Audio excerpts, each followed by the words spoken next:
오늘은 결혼, 가족, 영의 세계까지 나갑니다. 자, 칠판 봐요. 같이 할게요.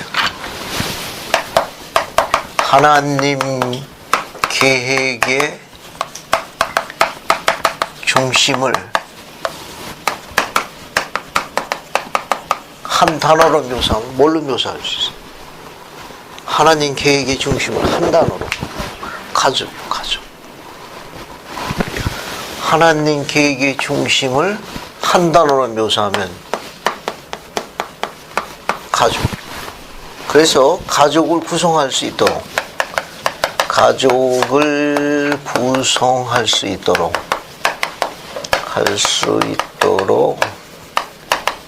하나님께서 제정하신 제도가 있어요.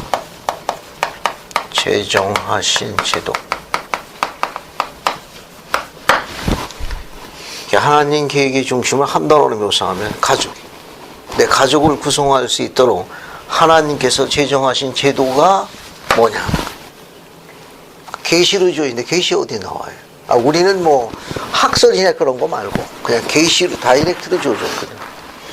가족을 구성할수록 하나님께서 마련하신 제도가 바로 결혼이에요. 이거는 계시로 줘줬는데 그게 어디 나와요? 교례서야. 교례서야 어디 나옵니까? 49편가요? 49편. 49편 15절부터 17절 봅시다. 그래서 하도경자매가 도경이가 49편 15절부터 17절까지 있는데 한번 읽어보라고. 그리고 또 진실로 내가 너에게 이르노니 결혼을 금하는 자는 누구든지 하나님에게서 성인된 자가 아니니 결혼은 하나님이 사람에게 정하여 주신 것임이니라. 그런즉 남자가 한 아내를 취하여 그들 둘이 한 몸을 이루면 적법한 일이니 이 모든 것은 땅이 그 창조의 목적에 부응하게 하려 함이요 또 세상이 자음을 받기 전에 사람의 창조에 따라 그수로 가득 차게 하려 함이니라. 감사합니다. 여러분 15절 보세요. 진실로 내가 너에게 이르노니 결혼을 금하는 자는 누구든지 하나님에게 성임된 자가 아니니 그 뒤에 계시로 주어진 겁니다. 결혼은 하나님이 사람에게 정하여 주신 것입니다. 그 뒤에 보면 영원한 결혼의 주요 원리를 요약해 놓은 거예요. 그런즉 남자가 한 아내를 취하여 그들 둘이 한 몸을 이름이 적법한 일이니 마땅한 일이니 이 모든 것은 땅이 그 창조의 목적에 부응하게 하려 함이로다.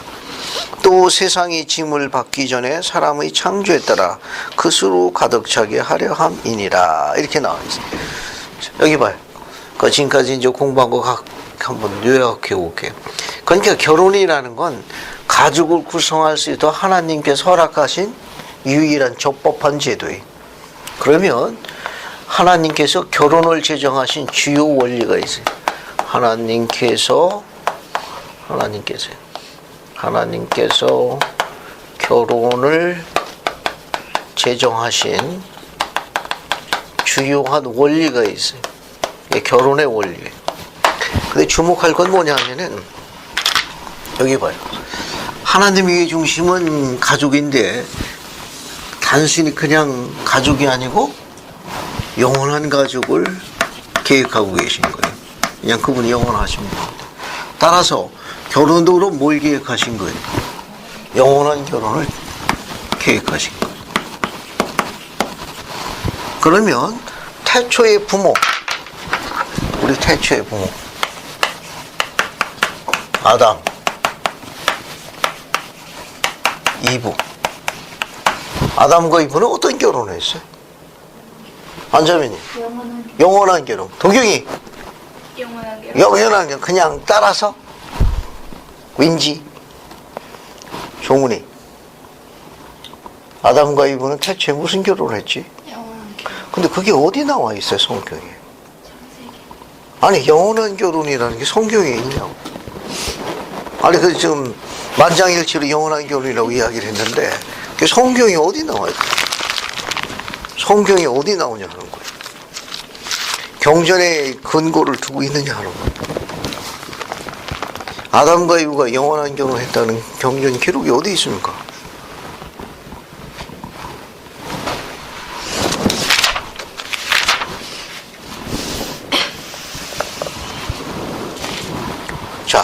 성경 찾기 전에 교재를 볼게요. 교재 75쪽. 교재 75쪽 봐요. 교재 75쪽 우측편 맨 밑에 보면은 지구가 조직된 후에 찾았어요? 네. 그거 한번 읽어보자고요. 하도경자면 그거 한번 읽어봐. 지구가 조직된 후에 쭉 읽어봐. 지구가 조직된 후에 있었던 최초의 결혼에 대해 생각해보자. 최초의 사람인 아담은 짐승과 새와 지상에 있는 모든 생물처럼 창조되었다. 우리는 다음과 같은 기록을 볼 수 있다. 여호와 하나님이 가라사대 사람을 독처하는 것이 좋지 못하니 그를 위하여 돕는 배필을 지으리라 하시니라. 주께서 이불을 만드시고 그를 아담에게로 이끌어 오시니 아담이 가로되 이는 내 뼈 중에 뼈요 살 중에 살이라. 이것을 남자에게서 취하였은즉 여자라 칭하리라 하니라. 이러므로 남자가 부모를 떠나 그 아내와 연합하여 둘이 한 몸을 이룰지로다. 이 말씀은 의심할 여지 없이 말씀 그대로다. 그 말은 이 지상에서 있었던 최초의 결혼 서약으로 아담이 한 말일 것이다. 결혼식을 마치고 주님께서는 그들에게 생육하고 번성하여 땅에 충만하라, 땅을 정복하라 하고 명하셨다. 이것이 바로 주님께서 불멸의 두 존재 사이에서 집행하신 결혼이었다. 그것은 세상에 죄가 들어오기 전까지는 그들의 육체는 불멸의 상태였기 때문이다. 주님께서는 그들을 현세뿐만이 아니라 또는 어떤 정해진 기간뿐만이 아니라 영원을 두고 하나가 되도록 만드셨다. 감사합니다. 헤롤드 빌이. 다시 이제 성경을 봅시다. 성경 창세기 2장을 봐요. 창세기 2장을 봅시다.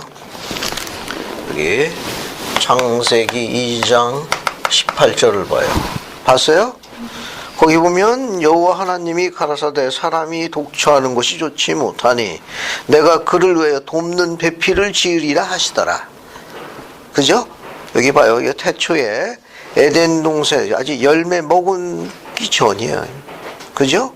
아담만 혼자 있을 적에 남자가 혼자 있는 것이 좋지 못하니까 남자를 돕기 위해서 누굴 지은 거예요? 이브를 지은 거예요. 그러니까 이브는 여자예요, 남자예요? 여자를 지은 하나님의 창조의 제일 목적은 뭡니까? 반려자를 돕는 거예요. 남편을 돕는 거예요. 거기 태초의 목적은 그래요. 그죠? 거기 보면 그를 위하여 아담이 남자니까 남자를 위하여 돕는 배필을 지으더라. 그러니까 이 임무는 선택상이 아니라 여러분들이 창세 이전에 하나님께서 지명하신 거예요. 그러니까 배우자가 되는 건 컴패니언십이라고 그래요. 그건 하나님께서 별도로 성임한 거예요. 딸들에게. 그 다음 뭐예요? 자, 그 다음 보면 이제 이불을 만드는 과정 21절부터 있죠. 쭉 보면 22절 보면 여호와 하나님이 아담에게서 취하신 그 갈빗대로 여자를 만드시고 그를 아담에로 이끌어 오시더라. 그죠? 그러면 여기 갈빗대로 만든 거는 실제 상황입니까? 비유입니까? 이거 갈비뼈 이야기라고 그래요. 스펜서 킴볼 회장님은 이걸 갈비뼈 이야기라고 그래가지고 비유라고 이야기하신 거예요. 거기 창세기 2장 22절 보면은 여기 갈비뼈 이야기가 나와요. 갈비뼈 이야기. 이건 비유예요. 비유로 이야기한 거지 실제 상황은 아니에요. 그래가지고 남자들 갈비 이렇게 횟수 심으면 안 돼. 이건 어디까지나 비유로 이야기한 거예요.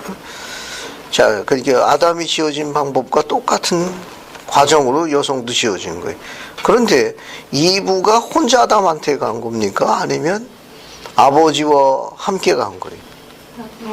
거기 보면 이브를 아담에게 이끌어 오시니 누가 아담에게 데리고 간 거예요?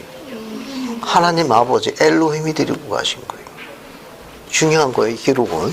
그러니까 에덴 동산에서 이브를 아담에게 누가 데리고 가신 거예요?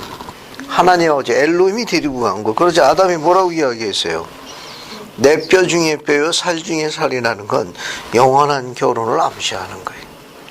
열매 먹은 다음입니까? 열매 먹기 전입니까? 열매 먹기 전이에요. 열매 먹은 다음에 사망이 들어온 거예요. 죽음이 들어오기 전에, 사망이 에덴 동산에 들어오기 전에 이분들은 상태가 어떤 상태였어요? 필멸의 몸입니까? 제한된 불멸의 몸의 상태입니까? 불멸의 상태예요. 열매 안 먹으면 지금까지 두 분이 어떻게 하고 있어요? 불멸의 상태로 두 분만 이리 뛰고 저리 뛰고서 왜 우리 둘이만 있디야 그러고 계실 거예요. 그러니까 두 분이 결혼했다는 거 어떻게 알 수 있는가 하면은 그 25절에 뭐라고 되어 있어요? 25절에 아담과 뭐라고 되어 있어요? 아담과 그 뒤에 뭐라고 되어 있냐고. 그 아내라고 되어 있으니까 결혼했네. 열매는 그 뒤에 사건이. 그러니까 태초의 부모는 지상에 사망이 들어오기 전에 불멸의 상태에서 하나님 아버지가 집행하신 의식으로 아내, 이분은 남편에게 임봉된 거예요. 그러니까 어쩌면은 아버지께서 직접 계셨으니까 인류 최초의 지성소라고 불릴 수 있는 장소가 에덴 동산에 될 수 있는 것도 암시하는 거예요. 거기서 인류 최초의 남자와 인류 최초의 여자, 아담은, 이분은 아담에게 이제 임봉이 된 거예요. 그러니까 우리가 갖고 있는 이 교리적으로도 마찬가지예요. 교리적으로 여기 25절까지 보면은 우리 그 태초의 부모는 태초의 부모는 인류 최초의 지성소인 에덴 동산에서 사망이 들어오기 전에 누구에 의해서 집행된 거예요? 그죠? 하나님 아버지에 의해서 집행됐어요.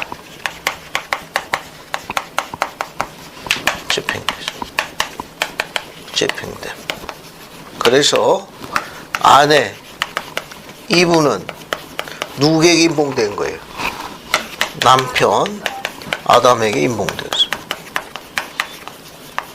아담에게 임봉되었어요. 그러니까 사망이 만 거 뒤니까 죽음이 갈라놓을 수는 없어요. 그러니까 태초의 부모는 영원한 결혼을 한 거예요. 그래서 우리도 영원한 교리를 가르치는데, 그래서 하나님께서 영원한 결혼을 제정하신 거예요. 영원한 결혼을 제정하신 주요 원리가 몇 가지가 있어요. 마태복음 19장 봅시다. 마태복음 19장 4절부터 6절. 여기에 크게 한 5가지 정도가 있으니까 한번 찾아볼게요. 마태복음 19장 봐요. 19장 4절부터 6절 찾아봐요. 그래서 이종원 자매님이 4절부터 6절까지 읽습니다. 예수께서 대답하여 이르시되 사람을 지으신 이가 본래 그들을 남자와 여자로 지으시고 말씀하시기를 그러므로 사람이 그 부모를 떠나서 아내에게 합하여 그 둘이 한 몸이 될지니라 하신 것을 읽지 못하였느냐. 그런즉 이제 둘이 아니요 한 몸이니 그러므로 하나님이 짝지어 주신 것을 사람이 나누지 못할지니라 하시니. 감사합니다. 여러분 거기 4절에 보면 중요한 원리 몇 가지가 나와 있어요. 그래서 보면 이쪽으로 찾아볼게요. 첫 번째는 어떤 원리가 있는가 하면은 하나님께서는 그 어떤 특별한 목적이 있어요. 그 어떤 특별한 목적을 위해서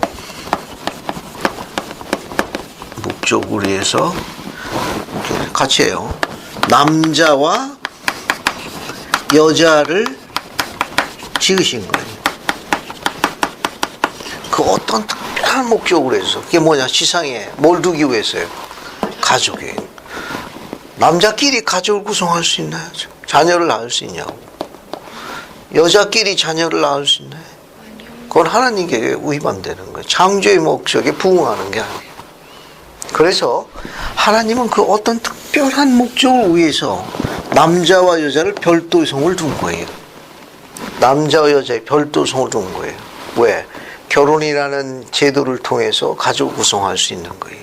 그 어떤 특별한 목적이 뭐냐 하면은 하나님의 계획을 다른 말로 이야기하면 행복의 계획이라고도 설명해요. 행복의 계획. 그러니까 하나님의 이 특별한 목적은 인간들에게 뭘 가져다 주는 거예요? 행복을 가져다 주는 거예요. 그러면 행복에 이르는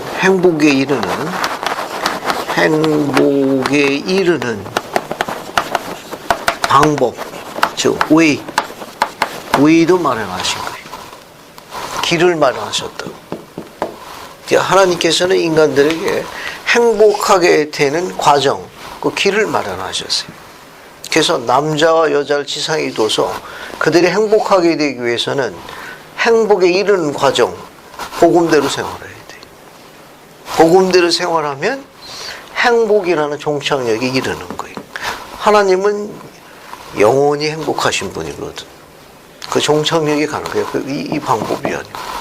그래서 하나님께서는 그 어떤 특별한 목적으로 해서 남자와 여자를 지으신 거예요. 그래서 남자와 여자를 지으신 건 하나님의 뜻이에요. 두 번째 또 뭐가 나와 있는가 하면 영원한 원래 거기 보면 말씀하셔 이름으로 사람이 그 부모를 떠나서 그렇게 나와 있죠. 네. 그죠? 이게 두 번째는 뭐냐면은 결국은 어때요? 자녀들은 때가 되면 누구를 떠나야 됩니까? 때가 되면 부모를 떠나야 돼. 부모를 떠나. 이 자녀들의 자신들의 반려자와 함께 뭘 구성하는 거예요? 그들도 어떻게 되는 거예요? 새로운 가족을 구성하는 거예요. 새로운 가족을 구성하는 그러니까 이 자녀들은 때가 되면 부모를 떠나가지고 자신들의 반려자와 함께 새로운 가족을 구성해야 돼. 그 다음에 이제 또 봅시다. 거기 5절 보게 되면 4절, 5절에 연관되어 있는 거예요. 거기 5절 보게 되면은 남편은 누구와 합해야 돼요? 아내와 합해야 돼. 남편은 아내와 이게 연합해야 돼. 합해야 돼. 그 다음에 또 5절 보면 또 뭐가 있어요? 남편과 아내는 어떻게 돼 있어요? 둘이 하나가 되라고 돼 있네. 그죠? 남편과 아내는 한 몸이 되어야. 네, 마지막 6절에는 뭐가 나와 있어요? 이렇게 남편과 아내가 어때요? 결혼 성약으로 맺어지면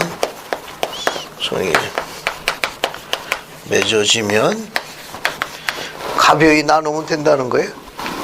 그렇죠. 안 된다는 거예요. 가벼이 나누면 안 돼. 이게 이제 영원한 결혼의 주요 원리들이에요. 그래서 몇 가지 정리해 보죠. 같이 정리해 봅시다. 여기 보면은 여기까지는 여러분이 다 이해할 거고, 여기 단어 하나 정리할게요. 여기는 남편은 아내와 연합해야 된다. 이게 창세기에도 있는 내용이에요. 다시 봐요. 앞에 창세기 2장으로 넘어갑시다. 창세기 2장으로 봐요. 창세기 2장 24절. 여기. 창세기 2장 24절 가시고. 자, 거기 보면 뭐라고 나와 있어요? 24절에. 이러므로 남자가 부모를 떠나 그 아내와 뭐하여? 합하여, 연합하여. 둘이 뭐가 되라? 한 몸을 이룰지로다. 그 앞에 나와 있는 접속사 이러므로가 되어 있죠? 이 접속사의 이 뜻은 이러므로란 남자가 혼자서는 온전하지 못하니 그런 뜻이. 거기 아까 18절에 반려자를 만든 것, 돕는 반려자를 만든 건 뭐냐면 남자가 혼자서는 온전하지 못한 거예요. 완전하지 못하니 이게 완전하게 될 수 있도록 누굴 만든 거예요? 반려자를 만들어 주신 거예요. 그래서 여기도 마찬가지예요. 이러므로라는 건 아까 18절과 관련 있는 거예요. 남자가 혼자서는 온전히 되지 못함으로 그런 말이에요. 그러니까 이 말은 뭐냐면 혼자서는 하나님께서 원하시는 가장 높은 곳에 이르지 못함으로, 그래서 어떻게 돼 있어요? 남자가 부모를 떠나면 누구와? 반려자를 찾아가지고 그 남자는 자신의 아내와 어떻게 해야 돼요? 합해야 돼. 연합해야 돼. 여기 연합한다는 뜻이 무슨 뜻이에요? 여기 나와 있는 창세기 2장 20절에 나와 있는 거, 남편은 아내와 연합해야 된다. 무슨 뜻입니까? 이거? 무슨 뜻이야 이게? 남편 아내와 합하여야 한다, 연합하여야 된다. 뭔 뜻 같아? 여러분 여기 이 단어에서 뭐 어떤 뉘앙스가 왔다 그래요? 많이 들은 성구인데 남편은 아내와 연합해야 된다, 합하여야 된다. 이 영문 원문은 클리브란 뜻이죠. 클리브 unto his wife. 클리브란 단어. 저 클리브란 단어는 그 뭐라 그럴까? 여러분 그 강력 본드 있죠? 순간 접착제. 어때요? 그거 한번 붙으면은 안 떨어져. 잘 안 돼. 저 클리브라는 건 참 달라붙어. 착 달라붙어. 좀처럼 떨어지지 않는다. 그런 뜻이 원뜻은. 이 클리브란 뜻. 클리브 onto his wife. 그 아내에게 착 달라붙어서 안 떨어지는, 착 달라붙어 있는 그런 뜻이. 저는 아주 강력 본드처럼 붙어 있는 그런 뜻이. 원뜻은. 자, 그러면 남편은 아내에게 본드처럼 착 붙어 있어야 함. 직역하면 뭐 그렇게 되겠지. 그러니까 남편은 아내에게 강력 본드처럼 착 따따붙어서 잘 떨어지지 않음. 뭐 직역하면은 너무 직역했나? 어때요? 번역을 이제 아내와 연합하라고 돼 있는데 그 어떤 뉘앙스가 떠올라요, 여러분? 이거 정리하고 넘어갑시다. 도경이나 참 종훈이 아까 좀 뭐 얘기하려고 했던 것 같은데 조금 전에 저거 가지고 뭐 얘기하려고 했지 않았는가? 방금. 네, 방금이요? 방금 뭐 얘기했던 것 같은데. 어? 둘이 합한다고 한 거니까 인봉이라는 말이 맞. 인봉한다는 걸로. 도경이는 어떤 생각이 떠올라? 남편은 아내와 합한다는 걸. 그 앞으로 이제 있을 일인데 미리 가르치면 이해하자 그거지. 그럼 조금 이따 고민해도 보고. 그럼 안식자매님은 저 어떤 뜻으로 이해됩니까? 남편은 아내와 연합해야 한다. 남편은 아내 주위에 있어야 되는 것 같아요. 어떻게 다시? 남편 아내 주위에 항상 네. 함께 옆에서 늘 아내가 필요사항을 필요한다. 잘, 챙기고 본드처럼 붙어가지고 짐이 되는 건 아니고 하여튼 돌봐야 될 것 같아요. 열심히. 이게 돌봐야 되는 거 오히려 아내가 남편을 돌고 있으니까 뭐죠? 본드처럼 붙어서 안 떨어지는데. 자, 원 뜻은 재밌는 뜻이에요. 이 클리브란다는 뜻은 조금 전에 이야기한 대로 이게 단단히 붙어 있는, 달라 있는 그런 뜻인데 이렇게 전치사 투하고 연결된 그런 뜻 같은데 이게 뭐냐면 충성하다라는 뜻으로 바뀝니다. 클리본트라면 착 달라붙어 있다, 떨어지지 않다 그런 뜻인데 이걸 좀 확장해서 설명하면은 충성을 다하다 그런 뜻이에요. 충성을 다하다 그런 말이에요. 문장이 마음에 들지 않아요? 마음에 들어요. 그럼 교리야서 계시를 봅시다. 우리 주님께서 이 단어를 그렇게 의미하셨어요. 교리야서 약 42편 22절 봐요. 42편 22절을 마음에 든다고 하는 도경이가 한번 읽어보자 그거지. 42편 22절. 교리야서 약 42편 22절 한번 읽어봐요. 너는 내 온 마음을 다하여 내 아내를 사랑하여 그와 결합하고 다른 아무와도 결합하지 말지니라. 감사. 거기 나와 있네, 그죠? 네. 거기 결합하여가 같은 뜻입니다. 연합하여 그런 뜻이. 너는 내 온 마음을 다하여라는 단어가 있죠. 이건 충성할 때 쓰는 용어예요. 아내에게 충성 서약을 해야 돼. 됐죠? 너는 내 온 마음을 다해 네 아내를 사랑하여 그와 결합하며 그에게 충성을 다하고 다른 여자에게 충성할 필요성이 없느니라 그런 말입니다. 문장이 마음에 드시죠? 이 뜻은 네가 온 마음을 다해서 네 아내를 사랑하여 그와 결합하고 아내에게 충성을 다하라. 그 뜻은 뭐냐 하면 민감하게 반응하라 그런 뜻입니다. 민감하게. 그러니까 아내에게 충성을 다하는 건 누구한테 충성을 다하는 것 같다는 거예요. 하나님께 충성하는 것 같은 거예요. 그러니까 하나님께서 제일 기뻐하시는 거는 누구를 기쁘게 하면 되는 거예요. 아내를 기쁘게 해야 되는데, 근데 이걸 잘 이해를 못해가지고 좀 복잡해졌습니다. 우리 성경에 나와 있는 다른 구절 한번 볼게요. 룻기 1장 14절 봐요. 여기 충성을 다하다 이 단어에 대해서 좀 공부해 볼게요. 룻기 1장 14절 한번 찾아봐요. 룻기 1장 14절로 갑시다. 룻기 1장 14절. 이건 어디 보자. 룻기 1장 14절. 안에서자매 한번 읽어보실래요? 룻기 1장 14절.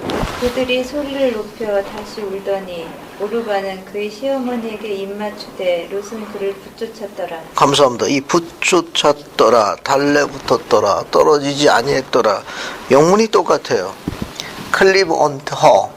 그 시어머니에게 달라붙었더라, 떨어지지 않는다. 시어머니에게 뭘 약속한 거예요? 충성서약을 한 거예요. 단어가 똑같아요. 단어가. 또 다른 거 한번 볼까요? 신명기 10장 20절 봅시다. 신명기 10장 20절 한번 봐요. 신명기 10장 20절. 그래서 이건 이종훈 자매가 한번 읽어보자고. 종훈이가 한번 읽어보자고. 10장 20절. 여호와는 여호와를 경외하여 그를 섬기며 그에게 의지하고 그의 이름으로 맹세하라. 감사합니다. 거기 보면 네 하나님 여호와를 경외해 그를 섬기며 뒤에 뭐라고 되어 있어요? 그에게 의지하고 똑같아요. 클리브 언트예요. 클리브 같은 단어예요. 근데 번역이 지금 많이 다양하잖아요. 여기는 합하여라고 번역했고, 그죠? 여기는 붙잡았다고 돼 있고, 여기는 의지했다고 돼 있고, 여기는 붙잡다 이렇게 돼 있고, 여기는 의지하다, 그죠? 여기 봐요 앞에. 여기는 연합하다, 결합하다. 어디 창세기 여기 결합하다, 여기 결합하다로 돼 있고. 여기 창세기 2장 24절에는 합하다, 연합하다. 교레아서의 40편 22절은 결합하다.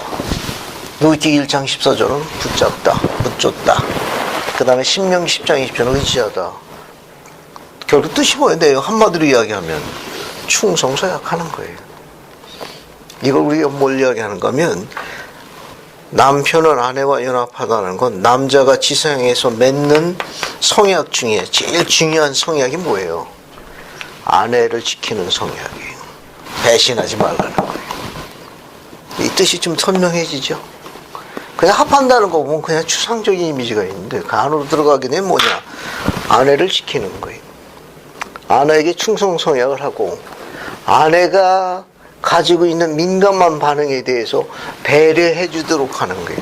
그래서 남자는 결혼하면 그 남자의 1순위가 누가 되는 거예요? His wife예요. 그러면 남자도 누가 있어요? 엄마 있을 거 아닌가? 어머니. 여러분들 이제 나중에 어머니 될 거예요. 근데 아들이 결혼하면 어머니 우선순위가 어떻게 돼요? 그러니까 아내가 우선순위가 되는 거예요. 섭섭해도 이게 하나님의 뜻이에요. 그러면 그 아들의 어머니는 누가 1순위로 지키고 보살피고 충성을 다해야 돼? 그것이 우리 아버지가, 우리 아버지가 그렇게 해야 돼요. 그게 가족의 순환이에요. 그러니까 우리 어머니는 누가 충성서약하고 지켜야 돼요? 1순위로. 무슨? 우리 아버지가. 시골에서 우라버지라고 그러지. 이제 우라버지가 우러머니 그렇게 해야 돼. 그럼 아들은 결혼 성약을 맺게 되면은 자연스럽게 그 남자는 결혼 성약과 함께 그 남자의 인생에서 제일 첫 번째 우선순위는 누구로 바뀐다? His wife. 왜냐하면 His wife가 있어야만 어떻게 돼요? 가족 구성할 수 있고 하나님께 돌아갈 수 있는 거예요. 안 그러면 못 돌아가.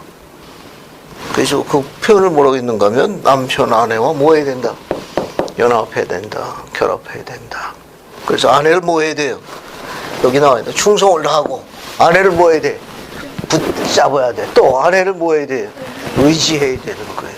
그 뜻이 훨씬 선명하잖아요. 됐죠? 우리가 그냥 교리화성에 계시는 더 정확하게 이야기해. 온 마음을 다해서 내 아내에게 충성할지니라. 그렇게 묘사한 겁니다. 자, 그렇게 보면 되겠네요. 그 다음에 이제 남편과 아내는 뭐 어떻게 돼야 돼요? 한 몸, 원 플래시. 한 몸이 돼야 돼.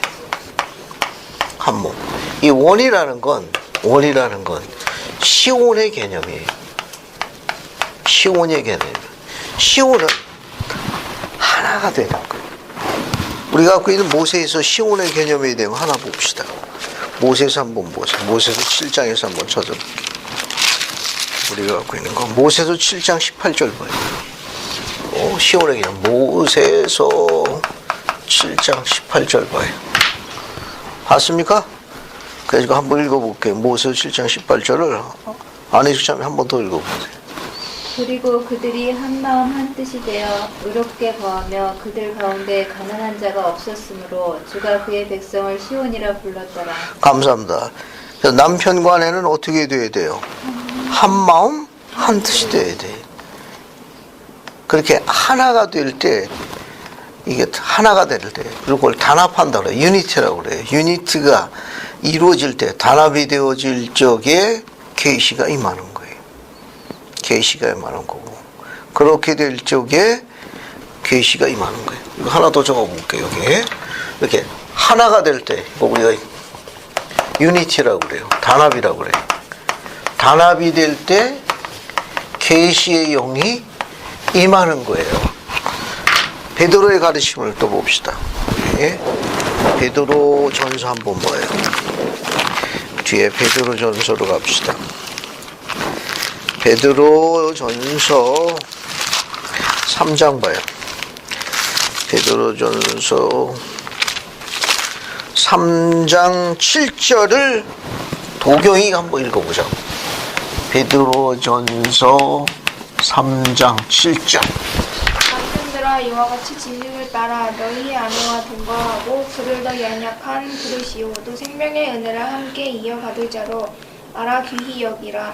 이는 너희 도가 막히지 아니하게 하려 함이라. 감사합니다. 거기 봐요. 남편 된 자들아 이와 같이 지식을 따라 너희 아내와 동거하고 저는 더 연약한 그릇이요. 연약하다는 건 남자보다는 신체적 구지가 훨씬 부드럽고 남자가 강하다 그런 말이에요. 여자는 남자에 비해서 어때요? 이런 근육이라든가 뼈가 훨씬 부드럽다 그런 말이에요. 이게 신체적으로 훨씬 부드러운 그릇이요. 신체적인 걸 이야기한 거예요. 그러나 그 그릇이 뭘 담는 그릇이에요? 생명을 담는 그릇이에요. 생명의 은혜를 유업으로 함께 받으죠. 어떻게 여기라고 그랬어요? 귀여기라고. 뒤에 보면 뭐라고 되어 있죠? 너희 기도가 막혀. 계시와 관련이 있는 거예요. 아내를 슬프게 하면 계시가 안 와. 이거든요. 아내를 슬프게 하고 아내가 외롭고 좌절에 빠지게 되면 계시가 막힙니다. 이거는 그래서 참조를 하면 도움이 되겠네요. 자, 이제 한 몸이 된다는 건 뭘 이야기한다? 시온의 개념이에요. 시온은 하나가 되는 거예요. 그래야만 뭐가 임하게 돼요? 계시. 기도가 안 막히는 거예요. 끊임없는 계시형을 받고. 자, 지금 이야기한 이런 부분들이 영원한 결혼의 주요 원리들. 됐죠? 자, 그래서 지금까지 공부한 내용을 조금 더 정리해 봅시다. 그래서 어딜 보시는가 하면은, 다른 거 하나 좀 살펴보는 게 좋겠네요. 우선, 여기 봐요. 유인물 보기 전에 몇 가지 정리하고 넘어갈게요. 자, 그러면, 이게, 이쪽으로 나갑시다. 영원한 결혼을 하기 위해서는 준비가 필요해요. 준비가 필요합니다. 어떤 준비가 필요해요? 자, 유인물은 나중에 정리하고 영원한 결혼하기 위해서 어떤 준비가 필요하다고 생각해요? 앞에 봐요. 앞에 뭐 밑에 볼 거 하나도 없어. 그냥 우리 이렇게 그냥 기본적으로 준비한 거예요. 자, 영원한 결혼하기 위해서는 어떤 준비가 필요하다고 생각해요?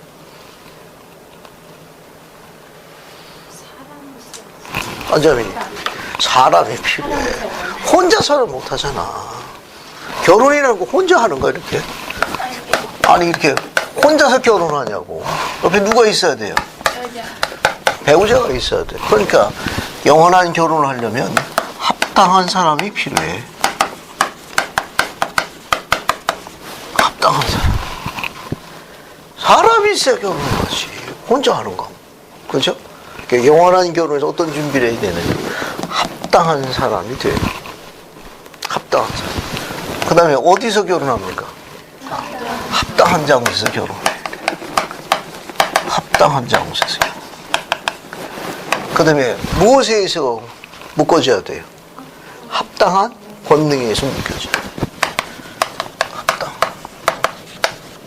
합당한 권능. 그래서 영원한 결혼은 어떻게 준비하느냐? 합당한 사람과 합당한 장소에서 합당한 권능으로 묶여져야 돼. 그게 영원한 결혼이에요. 그렇게 안 하면 어떻게 돼요? 황당한 사람과 황당한 장소에서 황당한 권능으로 결혼하게 되면 이게 엄청 불편해지는 거예요. 이거 됐죠?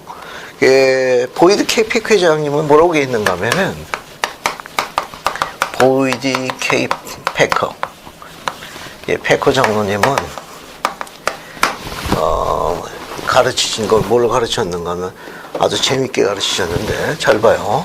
이게 합당한 사람이 되기 위해서 이거는 이제 브루스알 맥콩기 장로님이 하신 말씀이에요. 브루스알 맥콩기 장로님은 영원한 결혼하기 위해서 어떤 준비를 해야 되냐? 합당한 사람과 합당한 장소에서 합당한 권능에서 인본이 돼야 되고 결혼한 다음에 어떻게 해요?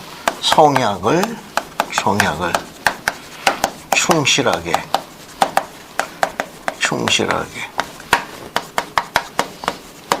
굳건히 지킨다. 이렇게 가르쳤어요. 영원한 결혼만 하면 다 끝이다. 그게 아니라 새로운 시작. 성약을 충실하게 굳건히 지켜야 돼요. 그런데 보이드 K 패커 장로님은 합당한 사람이 되기 위해서 어떻게 되느냐? 복음의 표준대로 생활해야 돼. 복음의 표준대로 생활해야 돼. 패커 장로님은 그렇게 알았어요. 복음의 표준대로 생활한다. 두 번째, 매력을 지닌다.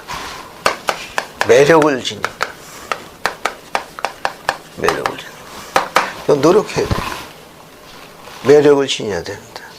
그래도 어느 정도 뭔가 좀 땡기는 게 좀 있어야지. 한달 찬성하고 기도만 하고 경쟁만 하는가? 안 그래? 매력이 좀 있어야 돼. 가꿔야 됩니다. 노력해야 돼. 그 다음에 쓸모 있는 사람이 돼야 돼. 쓸모 있는 점.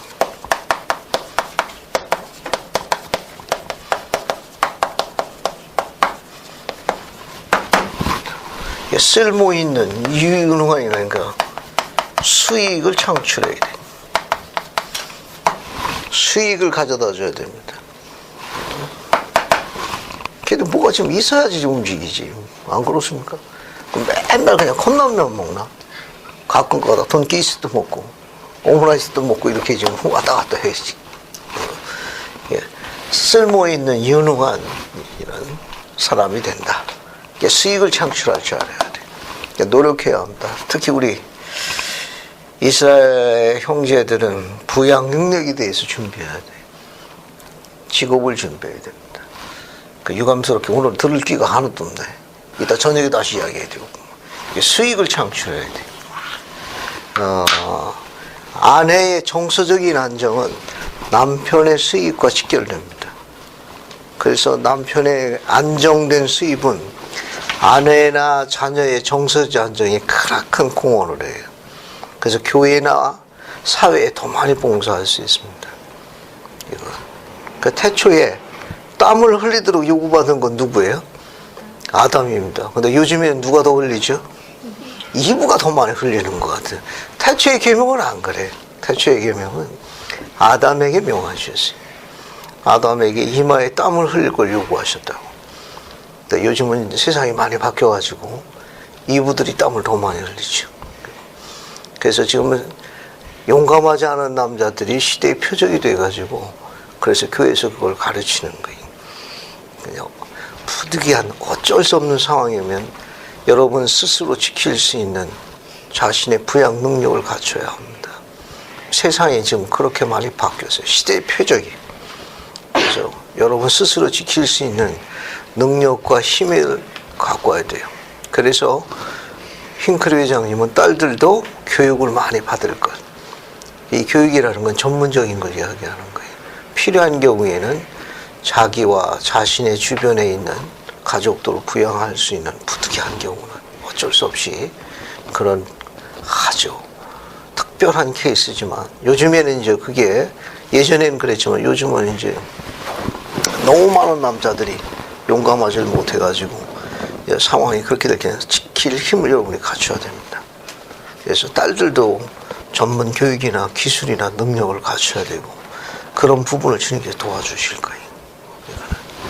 안 그러면 제일 좋은데 백과장님 말씀 저렇게 해주면 제일 좋은데 요즘 세상에 너무 많이 바뀌니까 그래서 그런 부분에 대해서 기도해야 돼요. 여기 준비라는 건 뭐냐 하면은 여기 하나 봅시다. 여기 보면 중간 부분 여기 휴비 브라운 찾았어요? 네. 찾았습니까? 여기 신앙의 눈으로 봐야 찾을 수 있어요. 보입니까 여기? 결혼에 대한 준비는 찾았어요? 네. 결혼에 대한 준비는 그들이 태어나기 전부터 즉 조부모나 부모 때부터 아니면 적어도 그 부모가 어려서부터 뭐 해야 됩니까? 시작돼야 돼요. 여기 봐요. 25세 결혼한다고 그래요. 여기 딸이 25세 결혼한다고 가정하자고 해요. 가정하자고 해요. 그런데 결혼에 대해서 처리를 한 게 겨우 보통 몇 살 때 결혼에 대한 기도를 할 것 같아요? 20살이요. 25세 결혼한다고 가정하면 몇 살쯤부터 기도할 것 같아요? 종훈이나 도경이는 전 지금 지금 결혼하고 지금 기도하고 있나? 도경이. 기도는 아니지만 생각을 하기 와. 시작했어요. 종훈이는 기도하고 있는가? 네, 저는 기도하고 있고. 그럼 뭐 적정한 나이 21살로 하지. 21살로. 21살 때부터 기도했다고. 그러면 25개로면 몇 년 기도한 거예요? 4년 기도한 거예요. 근데 요 딸에 아빠가 있고 엄마가 있잖아요. 또 여기 할아버지가 있고 여기 할머니가 있는 거예요. 그리고 근데 할아버지도 아버지도 할머니도 엄마도 전부 후계송도야. 그래서 우리 손녀딸이 으앙 하고 태어나는 순간부터 어느 훌륭한 후계송도 부모님 밑에서 훌륭한 아들이 합당한 남자를 양육될 수 있도록 할아버지가 기도한 게 25년이에요. 할머니 기도한 게 25년이고 아빠도 기도한 게 25년이고 엄마도 25년이 25 곱하기 4면 얼마예요? 100. 4년 하면 몇 년 기도한 거예요? 104년 기도한 거예요. 휴비불안장은요 왜 일찍부터 하는 게 좋다고 하는 건 이런 연관관계가 있어서 그런 거예요. 그래서 교회 안에서 결혼하라고 하는 이유 중에 하나는 이런 부분도 포함되어 있는 거예요. 그러니까 다 자녀가 태어나는 순간부터 이 딸에게 충성서약을 하고 붙잡고 의지하고 할 수 있는 그 의로운 하나님의 남자를 축복해달라고 100년을 기도하는 거예요. 100년을 기도하는 거라고. 그러니까 본인이 이제 겨우 찰나갖고 이제 도경이하고 종훈이가 기도한 거 4년뿐이 안 돼. 하지만 이건 뭐해? 마치 빙산의 일각의 산이고 밑에는 100년이 숨어 있는 거예요.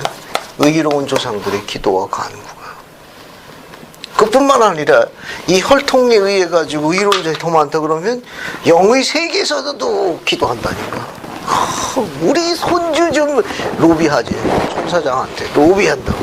마그가 그렇게 안 해주면 제일 못 죽게 해가지고 그냥 로비들 하는 거예요. 잠시 즐거운 상상해 봤는데 이 피브레 브라운 장님 말씀은 그런 의미에서 설명되고 하는 거예요.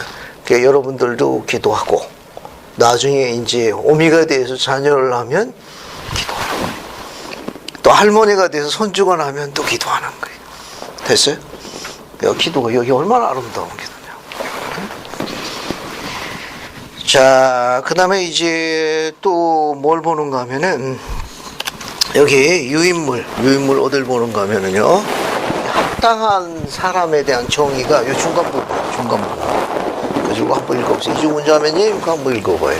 합당한 사람이란 자연스럽고 유익하고 정상적인 애정을 갖고 있는 사람입니다. 또한 하나님의 성전에 갈 수 있도록 생활하고 그곳에서 성약을 맺는 사람입니다. 감사합니다. 부르살 메콩기. 메콩장이 설명한 거니까 합당한 사람이란 누구냐? 앞에 봐요. 편안해야 돼. 정상적이에요. 너무 특이하면 안 좋아. 너무 특이한 거는 그런 모험하는 건 바람직하지 않아요. 그러니까 이 합당하다는 건 자연스럽다는 건 뭐냐면은 평범한 거예요. 근데 사실 평범한 게 제일 힘들고 제일 어려워. 이게. 그러니까 자연스러운 게 좋은 거예요. 자연스럽게. 울 때 울고 화날 때 울지만 서로 용서할 때는 깨끗이 그냥 화해하고 서로 새로 시작하고 이게 좋아. 즉 특별하다는 건 뒤끝도 있다는 말도 되는데 아주 골치 아파. 아주 후유증이 많다고. 그러니까 자연스러운 감정을 갖고 있는 게 좋아. 그러니까 따뜻한 게 좋은 거예요. 그러니까 데이트할 적에 그런 부분에서 예비 반려자의 그런 부분을 다양한 상황에서 어떻게 반응하는 걸 볼 수 있는 기회가 있으면 더 좋은 거예요. 더 좋은 거예요. 그래서 교회 안에서 활동하라는 거는 그 가운데 그런 걸 다 볼 수 있거든. 그러니까 평소에는 잘 모르지만 어떤 거 활동할 적에나 발표할 적에, 운동할 적에, 봉사할 적에, 굳은 일이 있을 적에 그런 거 보면 금방 알거든. 아, 세상에 저런 형제가 그런 모습이 있구나. 예전에 저 밑에 충청도 한 지역에서 전국 청년대회를 오래전에 한 일이 있습니다. 그 자매는 서울에 있는 자매인데 귀한 선교사도 아주 예쁘장한 자매야. 잘 준비된 자매인데. 근데 시골에 있는 농촌 총각하고 결혼한다 가지고 그냥 서울에 있는 친구들이 회원들이 다 놀랬죠. 근데 어떻게 시골 가서 하려고 그러느냐. 어찌 서울에 형제가 많은데. 왜냐면 이 자매가 아주 미모나 영적에 빠지지 않는 좋은 자매였어요. 그러니까 나중에 사연을 물어보니까 청년대회 하는 동안에 이 형제가 시설을 맡았는가 봐.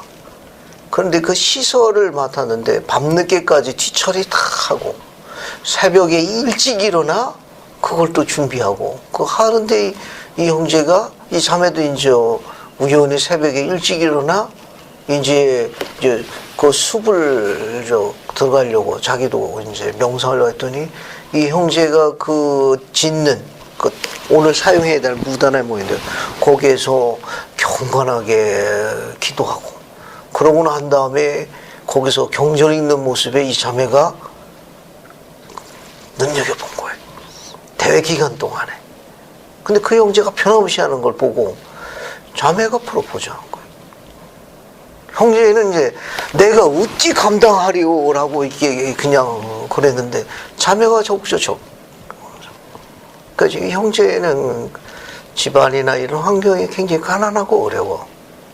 그 농촌에 있는 아마 그 뭔가 농사를 전공을 하는 무슨 뭐 전문대학 아마 뭐 그런 학교라고 얼핏 내도 기억하는데 그러니까 뭐 이 자매는 저 서울서 공부하고 몰랐죠. 그래서 다들 놀랐는데 그 자매는 그런 모습 보고 올인한 거예요. 올인한 건데 세상적으로는 그냥 넉넉한 건 아닌데 여왕처럼 삽니다. 지방에서 감독으로 잘 봉사했고 아주 뭐 그냥 그 시어머니가 약간 치매 증세가 있는데 아주 뭐 큰아들이 있음에도 불구하고 이 며느리가 그냥 다 뒤수발 들고 그게 이 형제는 이 아내에 대해 가지고는 뭐 설명할 수 없는 선물이라 그런 케이스도 있어요. 여기서 이야기하는 건 뭐냐 자연스러운 게 좋아. 또 하나는 뭐냐면은 이 자연스럽고 유익하고 정상적인 애정을 갖고 있는 사람. 이거는 이렇게 유익하고 정상적인 애정. 하나 더 붙이면 뭐냐면 그런 데이트를 지금 다양하게 하라는 거지. 하나는 약간 그 유머나 이런 재미가 있으면 훨씬 좋아요. 분위기를 훨씬 이제 바꿀 수 있습니다. 우리 교회 지도자를 보게 되면은 아주 유머를 굉장히 좋아하시는 분들이 우리 지도자들이 아주 자연스럽게 연차대회 때 가게 되면은 우리 사도님들도 아주 그런 자연스러운 유머들을 많이 하십니다. 그분들끼리도 아주 재밌는 장난들 많이 하세요. 그냥 다 100발 성생, 80 뭐 이렇게 되신 분인데도 서로 은근히 그렇게 장난들 많이 하십니다. 그게 뭐냐, 우리를 굉장히 편안하게 해주거든요. 아주 부드럽게 해주고. 그게 훨씬 이런 건 개발해야 돼. 그런 것도 이제 눈여겨볼 필요성이 있고. 또 하나 중요한 합당하다는 뜻은 자신의 반려자를 성전으로 데려갈 수 있는 표준이 있는 사람을 이야기하는 거예요. 언제 어느 때든지 성전을 함께 갈 수 있는 표준이 세워져 있는 사람이에요. 그 사람을 뭐라고 그러느냐? 합당한 그런 거예요. 함께 흰 옷을 입고 함께 그곳에 가서 성약을 맺고 의식을 지킬 수 있도록 준비되어진 사람을 우리가 뭐라고 부른다? 합당한 그런 사람이 합당한. 특이한, 독특한, 비범한 그런 뜻이 아니고 아주 자연스럽고 정상적인 애정을 갖고 있어서 따뜻한 거예요. 따뜻한 거예요. 그리고 언제 어느 때 자신의 반려자와 함께 성전에 함께 가서 성령의 의식을 받을 수 있도록 준비되어져 있는 사람. 그러니까 유효한 추천서를 갖고 있는 사람을 우리가 뭐라고 부른다? 합당한 사람이라고 부르는 거예요. 됐죠? 합당한 사람 정의는 그렇게 정의를 내리는 거예요. 그 밑에 있는 거 봐요. 여기 밑에. 이종원 자매 읽어봐요. J. 루벤 클라크 2세 회장님이 이야기한 거 뭐 읽어봐요. 딸의 마음에는 늘 정숙함이 깃들어 있어야 하며 아들의 마음에는 여성을 존중하는 마음으로 가득 차 있어야 합니다. 감사합니다. 우리 후기 성도 딸들의 마음에는 뭐가 깃들어 있어야 돼요? 정숙함이 깃들어 있어야 돼요. 또 우리 후기 성도 아들들 마음에는 뭐가 더 가득 차 있어야 돼요? 여성을 존중하는 마음으로 가득 차 있어야 돼요. 예, 그래야 하나님께서 축복을 하시는 거예요. 그다음 옆에 걸로 갑시다. 옆에 거. 위에 거 하도 용자는 배우자를 선택할 때. 배우자를 선택할 때 인생을 함께 빛낸 사람의 성격, 유산, 그리고 훈련받은 것에 관해 검토하는 것이 필요합니다. 누가 이야기했어요? 데이비드 맥케이 회장님이 이야기한 거예요. 데이비드 맥케이. 이제 배우자를 선택할 적에 인생을 함께 보낼 사람. 여기 앞에 봐요. 여기 봐요.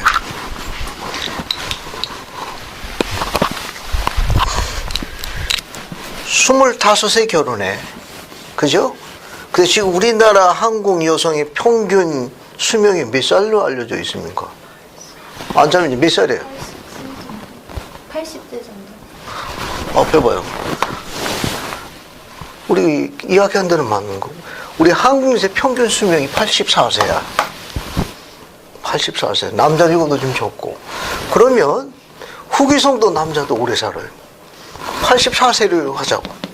알겠어요? 84세. 92세로 할까? 92, 바보요. 92세로 해. 숫자가 92 점수 더 좋네. 여기 봐요. 그러면 25세 결혼하게 되면 결혼 생활 몇 년이에요, 그럼? 거의 8에다가 6. 그 남자하고 몇 년을 사는 거예요? 67년을 사는 거예요. 친정 부모가 산 게 몇 년? 25년이고 그 남자하고 살아가는 세월은 몇 년이에요? 67년이에요. 흰클 회장님은 70년 살았잖아요. 그럼 우리에게 모험이 되는 거예요. 그러니까 그 함께할 배우자와야 여기 이야기한 대로 성격 앞에 뭐가 나와 있어요? 성격, 그 다음에 유산. 그 유산이라는 거 그 집안의 배경을 이야기하는 거예요. 그 집안이 화목하냐, 어떠냐, 그런 걸 이야기하는 거예요. 또 유산이니까 뭐 재정적인 문제는 그것보다는 그 집안이 화목한 집안이냐. 그다음 뭐가 있어요? 훈련받은 거. 얼만큼 훈련받았냐. 얼만큼 그가 교육을 받았냐. 이제 훈련되어지고 얼만큼 스스로에 대해서 다스려지는 데는 훈련을 잘 받았냐. 이런 걸 검토하는 게 중요하다. 그런 거예요. 자, 그 다음 밑에 것도 한번 읽어봐요. 이중원자는 밑에 거 읽어봐요. 배경이 다를 때 한번 읽어봐요. 배경이 다를 때 결혼 생활의 어려움과 위험은 크게 증가됩니다.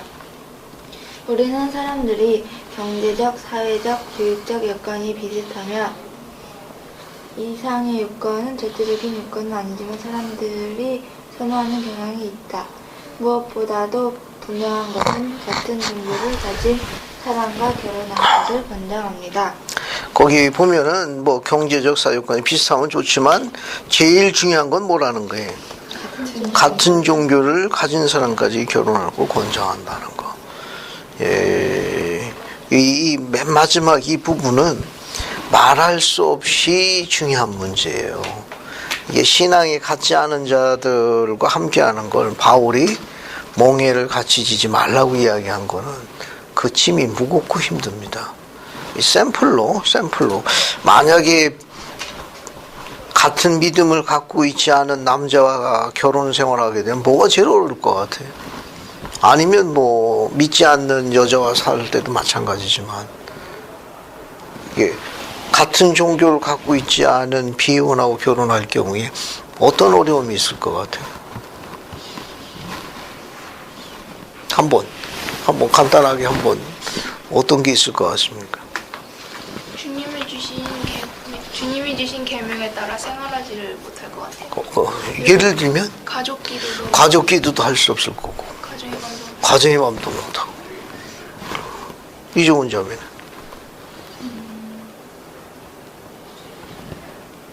살아봐야 되겠어? 안 자매님 어떻게 생각합니까? 자매님이 하신 것에다가 자녀에 굉장히 많은 영향을 미치거든요. 부모가 네, 같은 믿음 안에서 자녀를 양육하는 것과 그렇지 않은 거는 정말 많이 다르거든요. 미치는 영향에 대해서 충돌이 끊이질 않습니다. 의견 차이에 대한 충돌이 끊이질 않아가지고 합의점을 이루기가 너무 힘들어요. 그리고 아까도 이야기했지만 계시형은 이게 단합에서 오는 거, 유니티에서 오는 건데 주일날 한 지붕 별개 가지고 한쪽은 교회로 가고 한쪽은 안 가니까 이게 하루 이틀이지 이게 쉬운 게 아니에요. 이게 별도의 가족이 살게 됩니다. 나중에는 이제 통제받기 시작하고 이게 쉽지 않아요. 쉽지 않다는 뭐냐면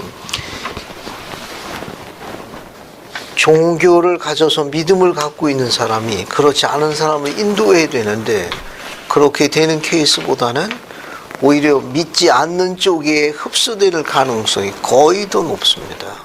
왜냐하면은 분란을 일으키지 않으려고 이제 어쩔 수 없이 그냥 수면 밑으로 내려가는 수밖에 없어요. 그러게 되면 결국 이제 점점 교회가 멀리 떨어질 수밖에 없고 나중에는 그렇게 자연스럽게 떨어져 나가요. 자연스럽게. 그래서 지금 믿음을 갖고 있는 사람들과 함께하는 거는 여기 도경에 이야기한 대로 가족 기도도 있고 경전 공부도 있고 가정의 밤도 있고 안식일 문제도 있고 또 기쁘게 그분께 헌금하는 11조도 제한받고 다 제한받는 거예요. 다 제한받는 거예요. 그래서 그걸 지켜줘야 할 감리요원이 그걸 통제하기가 어렵게 되는 거예요. 그래서 그런 부분이 있습니다. 그 다음에 이제 후기 성도 가정에서 샘플되는 가장 중요한 게 몇 가지가 있는데 여기 밑에 직사각형 두 개 한번 읽어볼게요. 한번 읽어봅시다. 그래서 하드경 자매님 교육 앞에 거 먼저 읽어봐요. 조셉 엘버트 스미스 회장이 이야기한 거. 저는 후기 성도들이 가족기도나 개인기도를 잊지 않기를 바랍니다. 가족기도나 개인기도를 하지 않는 가정에서 자라나는 자녀들은 많은 것을 잃고 있으며 혼란과 바쁜 세상에서 가족 기도를 하지 않는 가정은 주님으로부터 축복을 받지 못하며 계속해서 행복해질 수 없습니다. 감사합니다. 이 가족 기도나 개인 기도는 하나가 되는 거예요. 하나가 되는 거예요. 이걸 수행하기 어려워요. 그 옆으로 갑니다. 가족을 함께 부르십시오. 안익사님 그거 한번 읽어보세요. 가족을 함께 부르십시오. 가족 기도를 가장 우선적인 것이 되게 하십시오. 현재 가족 기도를 드리지 않고 있다면 처음에는 어색할 것입니다. 사탄은 여러분이 가족 기도를 하지 않기를 바라기 때문에 어떤 구실이나 방해물을 써서라도 방해할 것입니다. 감사합니다. 디어 터틀 장님 하신 말씀. 가족 기도 안 하면 누가 제일 좋아해요? 다시 질문할게요. 가족 기도 안 하면 누가 제일 좋아하냐고. 남편이 제일 좋아해. 아빠가 제일 좋아하고. 알겠어요? 사탄이 좋아하는 것보다 당사자가 더 좋아해. 필사적으로 수행해야 돼요. 알겠습니까? 그러면 아빠가 그럼 사탄이가 이렇게 되겠는데 그렇다기보다도 안 하면 감정원이 제일 좋아해 그냥. 그래서 이거 필사적으로 수행해야 돼요. 옆에 봐요. 옆에 보면 선지자 조셉 스미스 가족 기도를 뭐라고 불렀습니까? 해의 왕국 행복한 기도예요. 가족 기도를 하면 해의 영광의 빛을 초대하는 거예요. 가족 기도 안 하면은 밑에 왕국을 초대하는 거예요. 악상같이 안 하면 별의 왕국의 빛을 초대하니까 별일이 다 생길 거예요. 별 사건을 다 구경하게 될 거고. 됐습니까? 이 가족 기도를 천지자가 뭐라고 불렀다? 해의 왕국의 행복한 기도. 그러니까 가족 기도는 해의 왕국의 빛을 초대하는 거예요. 그래서 어떤 자세로 수행한다? 필사적으로. 필사적으로. 됐죠? 그 다음에 이제 여러분 교재를 볼게요. 교재 어딜 보시면 79쪽 봅시다. 교재 79쪽 봐요. 교재 79쪽 보세요. 교재 79쪽 좌측편 두 번째 거 봐요. 여기 보면 나는 이 자리에 계신 여러분 모두의 가정과 찾았어요? 그거 이종훈 자님 한번 쭉 읽어봐요. 나는 이 자리에 계신 여러분 모두의 가정과 가족의 주님의 축복이 함께 하시길 빕니다. 그것은 인생에서 가장 특별한 경험입니다. 나는 여러분에게 그것을 첫 번째 일로 생각하시길 바랍니다. 교회의 핵심이 되는 곳은 스테이크 본부가 아니며 예배당도 아닙니다. 그것들이 몰모니즘의 핵심은 아닙니다. 이상스럽게 들릴지 모르지만 이 세상에서 가장 신성한 장소가 반드시 성전은 아닙니다. 예배당, 스테이크 본부, 성전 등은 교회에서 가장 신성한 조직인 가정과 교회에서 가장 신성한 관계를 갖고 있는 가족의 축복을 가져다 주는데 공헌할 때 신성한 것입니다. 감사합니다. 보이드 K 패커. 성전보다도 더 신성한 곳이 어디예요? 가정이에요. 가정이라고. 왜냐하면 그게 하나님 계획의 뭐예요? 중심이에요. 성전보다도 더 신성한 곳이 뭐냐? 이 가족이 거하는 가정이라는 거예요. 홈이요, 홈. 패밀리가 있는 홈이라고. 그게 성전보다 더 신성합니다. 우리가 갖고 있는 모든 프로그램, 성전, 스테이크 센터, 그리고 종교교육 하신 모든 것들이 다 뭘 돕는 거예요? 가족이 거하는 가정을 뭘로 만드는 겁니까? 신성하게 만드는 거예요. 돕는 데 가치가 있는 거예요. 그런 전부 보조 도우미 역할을 하는 거예요. 됐죠? 자, 그 다음에 이제 죽은 다음에 영의 세계로 가는데 여러분 나눠준 인용문이 있어요. 인용문. 내세의 고향 영의 세계. 찾았어요? 자, 이거 읽기만 해도 재밌는 거예요. 한번 읽어봅시다. 하두경자매님 그만할 때까지 쭉 읽어봐요. 죽음 후에는 어떻게 되나? 라는 주제로 교회의 여러 지역의 학생들과 가족과 함께 대화를 나눌 때마다 내가 발견하게 되는 것은 사람들이 이것에 대하여 두 가지의 반응을 보인다는 것입니다. 즉 다음에 올 영의 세계에 대하여 알고자 하는 대단한 욕망과 영의 세계란 토론의 대상이 되어서는 안 된다고 생각하는 듯한 회의적인 반응이 그것입니다. 성스러운 문제를 토론할 때에는 항상 신중하게 다루어야 한다고 생각합니다. 특히 현세에서 일반적으로 영의 세계에 관하여 생각하는 것이 귀신 이야기나 악마를 숭배하는 등의 것으로 생각하고 있기 때문입니다. 그러나 그것에 관해서 알고자 하는 자체는 좋은 것입니다.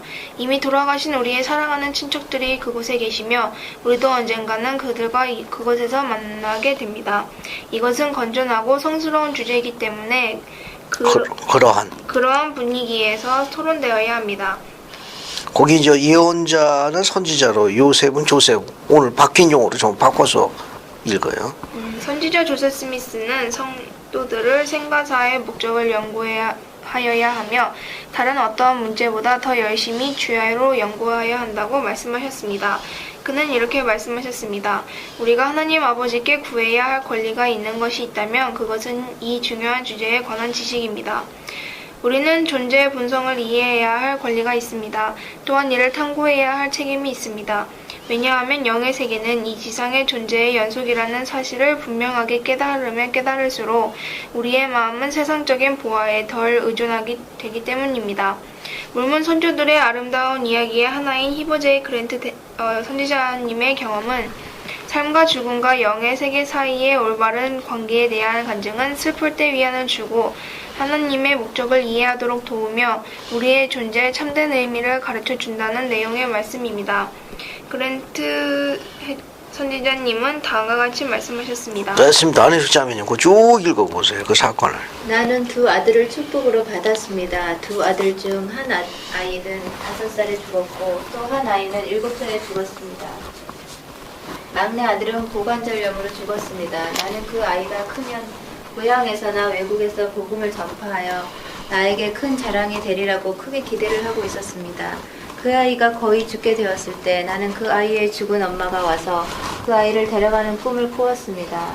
그녀는 한 사자를 데리고 왔는데 그 사자에게 이르기를 내가 잠자는 동안에 이 아이를 데려오라고 말하는 것이었습니다.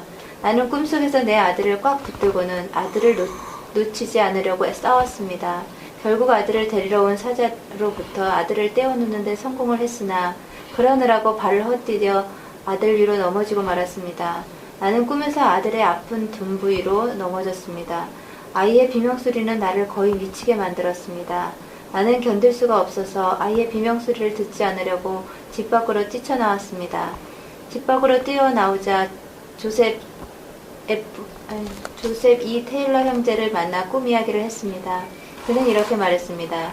만일 내 아내가 우리 아이 하나를 데리러 왔다면 나는 그 아이를 빼앗기지 않으려고 싸우지 않겠소. 그 아이를 데려가도록 내버려 두겠소. 충실하게 살다가 저 세상으로 간 어머니라면 그녀의 아이가 겪어야 할 고통과 고난을 알 것이고 그 아이가 일생을 불구로 살게 될 것인지 그 아이가 인생의 시련에서 구제되어 나오는 것이 더 현명한 일인지를 알 것입니다. 그랜트 형제님, 그 아이의 어머니는 아드님에게 생명을 주기 위하여 사망의 그림자 속으로 갔다고 생각해 보시면 어머니만이 아드님을 데리러 가서 아드님을 돌보실 유일한 분이라고 생각할 수 있습니다. 나는 이렇게 말했습니다. 테일러 형제님, 형제님의 말씀이 옳습니다. 아내가 또 나타나면 막지 말고 아이를 보내주어야겠군요. 그렇게 결정한 후에 형 B.F. 그랜트가 깨우는 바람에 꿈을 깼습니다. 그는 병든 아들을 간호하기 위해 우리와 함께 밤을 새웠습니다. 그는 나를 방으로 부르더니 아이가 죽어가고 있다고 말하는 것이었습니다. 나는 앞에 방에 들어가 앉았습니다. 나와 살아있는 아내 사이에는 빈 의자가 놓여 있었습니다. 나는 그 아이의 죽은 어머니가 그 의자에 앉아 있는 것 같이 느껴졌습니다. 나는 내가 느끼는 바를 아무에게도 말하지 않고 살아있는 아내에게 몸을 돌려 이상한 느낌이 없소? 라고 말했습니다.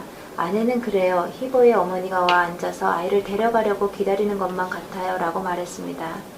나는 감정이 풍부한 사람이라고 생각합니다. 나는 외아들로서 어머니의 사랑을 독차지했습니다.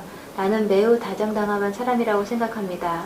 나는 친구의 성공에 대하여 기쁨의 눈물도 흘렸고 친구의 공경에 대한 슬픔의 눈물도 흘렸습니다. 그러나 나는 눈물을 흘리지 않고 내 어린 아들이 죽어가는 것을 지켜보았습니다. 나의 살아있는 아내, 나의 형, 그리고 나는 그 순간에 평온하고 아늑한 느낌을 가졌으며 하나님의 영향력을 느낄 수 있었습니다. 그러한 느낌은 나의 일생에 느꼈던 어느 것보다 위대한 느낌이었습니다. 감사합니다. 또 밑에 거 보세요. 후기 성도의 교리에 따르면 영의 세계는 모든 죽은 자들이 거하는 곳이며 그들이 영과 육이 서로 분리될 수 없이 연결되는 부활을 기다리는 곳입니다. 그러므로 영의 세계는 하나님 아버지나 부활하신 주님이나 기타 다른 부활한 자가 거하는 곳이 아닙니다. 영의 세계는 부활을 기다리는 중간 지점이며 육신을 입지 않은 영들이 각기 이 세상에 행한 바에 따라 여러 가지 상태에서 사는 곳입니다. 됐죠? 그러니까 영의 세계라는 건 사망과 부활 사이의 중간 지점이에요. 그래서 이 세상을 떠난 모든 영들은 영의 세계로 가는데 지상에서 행한 행동과 업적에 따라 다양한 상태로 산다는 거예요. 의로운 자들은 어디로 가요? 낙원이라는 곳을 갈 거고, 의롭지 않은 자들은 영옥이라는 바깥 어둠의 곳으로 분리될 거예요. 건너뛰고 여기 봐요. 옆에 우측편 하나 둘 세 번째 단락 보면은 베드로는 찾았어요? 거기 봐요. 베드로는 영의 세계를 옥이라고 일컬었습니다. 이 옥이라는 건 감옥이라는 뜻인데 죄를 졌다는 의미가 아니라 부활을 기다리기 위해서 갇혀 있다는 의미에서 옥으로 설명한 거예요. 그러나 영의 세계는 고통을 받기 위한 장소가 아니라 배우고 기다리는 장소입니다. 지상에서 복음을 받아들이기를 받지 못했거나 부분적인 기회를 받았지만 이를 거부했던 사람들이 이곳에서 복음을 배우게 됩니다. 1893년 당시 12사도 정원의 회장이셨던 로렌조 스노우 회장님은 대회에서 다음과 같이 선포하셨습니다. 옥에 갇힌 영에게 복음이 전파될 때 그 전파의 성공은 지금 이 세상에서 우리 장로들이 행하는 전도 사업보다 훨씬 클 것입니다. 영들에게 복음이 전파될 때 기쁘게 받아들이지 않는 영은 거의 없을 것이라고 믿습니다. 상황은 지금보다 1000배나 나아질 겁니다. 그러니까 영의 세계도 일이 굉장히 많다는 거예요. 지상에서 하나님의 일을 봉사한 여자나 남자는 그곳에도 그렇게 봉사하게 될 것을 암시하고 있는 거예요. 간단히 말해서 영의 세계란 선한 사람이거나 악한 사람을 막론하고 인류의 모든 인류의 임시 거처입니다. 그러므로 선지자 조셉 스미스는 다음과 같이 말씀하셨습니다. 의로운 자나 불의한 자나 모두 부활 때까지 똑같이 어디에 갑니까? 영의 세계에 가지만 각각 처소가 달라요. 의로운 자나 의롭지 않은 자에 따라 뒤로 갑니다. 뒤로 넘어가요. 자, 뒤로 넘어가가지고 이 두 번째 거 봐요. 두 번째 보면 마릴의 계시 역시 찾았어요? 마릴의 계시 역시 우리에게 영의 세계의 존재의 본질을 이해하도록 도와줍니다. 한 가지 명백한 사실은 영은 만져볼 수 있는 개체라는 점입니다. 브리검 영은 다음과 같이 말씀했습니다. 비록 영은 극히 정교한 물질로 이루어져 인간의 거친 기관으로는 만져볼 수 없을지라도 영은 육체와 같은 겁니다. 뭐냐? 그 영도 물질로 이루어져 있다 그런 말이에요. 근데 우리가 지금 거친 기관이기 때문에 우리는 그거를 만지거나 느낄 수가 없다는 거예요. 영도 물질이에요. 영의 세계 위치에 관하여 선지자 조셉 스미스는 우리에게 매우 가까운 곳에 있다고 말씀하셨습니다. 어느 장례식에서 그는 이렇게 말했습니다. 의로운 영은 즉 보다 훌륭하고 영화로운 곳으로 승화되기 때문에 영의 세계로 떠나는 것은 축복입니다. 불타오르는 불 속에 임봉된 그들은 우리로부터 결코 멀리 떨어져 있는 것이 아닙니다. 앞에 봐. 이 말은 뭐냐면 지상에서 이렇게 충실하게 간 사람들은 죽음이라는 과정을 통해서 사망을 통해서 영의 세계로 가는 게 축복이라는 거예요. 거기는 말할 수 없이 행복한 낙원이라는 것을 지내기 때문에 다만 우리가 안타깝고 슬픈 건 사랑하는 가족과 분리돼서 볼 수 없다는 그리움 때문에 그런 것이지 사실은 그것은 어때요? 우리가 한때 더 열심히 사랑했던 우리의 부모님, 가족, 사랑하는 회원들 다 거기잖아요. 훨씬 더 재미있지. 뒤에 한번 읽어볼게요. 뒤에. 자, 여기 보면 뭐라고 나와 있는가 하면은 영의 세계를 방문하였다가 로렌조 스노우 회장으로 인해 다시 현세로 돌아오게 했던 어떤 자매는 선지자가 가르친 것을 경험했습니다. 제일 재밌는 게 이게 죽었다 살아온 사람들 얘기예요. 거기 보면 어떤 사람들은 지상에 있는 친구와 친척에게 물어보았습니다. 그들 중 나의 사촌이 있었는데 그는 부모님이 안부를 묻고는 그의 자녀들 중에 담배와 술 등 몸을 해치는 걸 사용하고 있던 소실 그는 몹시 슬프다고 말했습니다. 그러니까 영들도 똑같이 느끼는 거예요. 정말로 사랑하는 우리 돌아가신 분들은 우리 복지와 행복에 크게 염려하고 계시며 필요하면 우리에게 경고와 견책 또는 주의를 주기에 임명될 수도 있습니다. 조세프 스미스. 밑에 거 보세요. 영 회장님은 영의 세계란 이 지상에 있다고 말씀하세요. 왜? 우리 가까이 있다는 거예요. 앞에 봐요. 썬팅 비슷하다는 거예요. 썬팅해 놓으면 어때요? 차 속에서 우리는 밖에 볼 수 있지만 밖에 있는 사람들은 안에 못 봐요. 근데 그 막이 얼마나 얇아. 그죠? 이 지상과 굉장히 가까이 돼. 그냥 장막 하나 차이 정도로 가까이 있다고 그러는데 그쪽은 아주 정교한 물질로 있어가지고 우리가 느끼지를 못하는 거예요. 우리는. 그 영들은 어때요? 이런데 그냥 통과하잖아요. 근데 우리는 어때요? 그러니까 이따가 이제 폐하고 난 다음에 이제 같이 나가보자. 문장군 상태로 이리로. 그 통과하면은 이제 정결한 영이고 꽝 하면 덜 정결한 영이에요. 예를 들면 밑에 거 봐요. 연차대회에서 에즈라 탭트 벤슨 회장은 이렇게 말씀하셨습니다. 영의 세계는 먼 곳에 있지 않습니다. 이 세상과 같은 다음 세상 사이에 드리워진 장막은 매우 얇습니다. 먼저 가신 우리의 사랑하는 사람들은 멀리 있는 게 아닙니다. 옆으로 갑니다. 분명히 영의 세계는 물질 세계와 긴밀한 관계를 갖고 있습니다. 우리 육체에 영이 있듯이 이 지상에 영이 있습니다. 팔리피플의 장로는 영의 세계에 대해 다음과 같이 기록하였습니다. 영의 세계는 우리가 태어난 바로 이 혹성, 꼭 지구와 거의 비슷한 다른 혹성에는 외적인 유한한 세계 외에 내적인 영적인 세계가 있습니다. 전자는 유한한 육체를 입은 사람들로 채워져 있으며 후자는 영으로 채워져 있습니다. 전자의 혹성과 후자의 혹성 사이에는 장막이 들어져 있으며 그것 때문에 영적인 혹성에 있는 모든 물체는 유한한 물질 세계에 있는 사람들에게 보이지 않도록 되어 있습니다. 앞에 봐요. 우리는 영과 육의 결합 안에 우리 몸 안에 뭐가 있어요? 우리 자신에 영이 있다고. 근데 우리 영 보고 싶은 생각 없어요? 그 한번 뜯어내 볼까 이거? 피부 한번 뜯어내. 내 영아 모습을 드러내라. 그게 됩니까? 안 되는 거예요. 그러면 우리 자신의 영과 우리 필면의 이 유한한 육신과는 이 막이 얼마나 얇아? 얼마나 얇냐고. 그죠? 영 보고 싶어서 한번 쭉 살짝 느끼면 보일 것 같지만 못 느끼거든. 예, 유한한 지구와 영들이 사는 우리의 몸 안에 있는 영들처럼 이 막이 피부처럼 얇은 것처럼 굉장히 얇다는 거예요. 다만 우리가 거친 기관을 갖고 있기 때문에 인지하기 어려운 거라. 이거는 또 밑에 보세요. 분명히 영의 세계에 있는 의로운 사람은 이곳에서 마찬가지로 가족이나 정원회를 이루고 있다는 점입니다. 여기에서 마찬가지로 신권이 모든 걸 다스립니다. 불의감령 회장님은 다음과 같이 말씀하셨습니다. 신권을 소유한 충실한 장로들은 영의 세계로 갈 때 이전의 진입 의통과 똑같은 권능과 권세를 갖고 갑니다. 그러니까 우리의 의로움 후에 갖고 있는 모든 권세와 권능은 그대로 다음 세상까지 가는 거예요. 앞에 봐요, 잠깐. 우리가 충실히 생활하면 그 충실함에 대한 건 그대로 다음 세상까지 가져가는 거예요. 그냥 그대로 가져가는 거예요. 거기서 그만큼 보상을 받는 거예요. 그래야 공정한 거예요. 또 봐요. 밑에 거 보면 그래야 신권의 축복이 영의 세계에도 존재합니다. 장막을 넘어갔다가 다시 되돌아온 어떤 장로는 그곳에 본 곳에 다음과 같이 말했습니다. 영의 세계에서 나는 사람들이 바쁘게 일하는 걸 보았습니다. 이 지상 생활의 연장같이 느껴졌습니다. 마치 한 스테이크에서 다른 스테이크로 옮겨간 것 같았습니다. 이상해 보인 것은 아무것도 없었으며 모든 것이 자연스러웠습니다.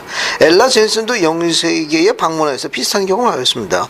고인이 된 12사도평이 아무래도 전 러저 클라스 장로는 그녀의 경험을 다음과 같이 말해 주었습니다. 안내원이 그녀를 맞았습니다.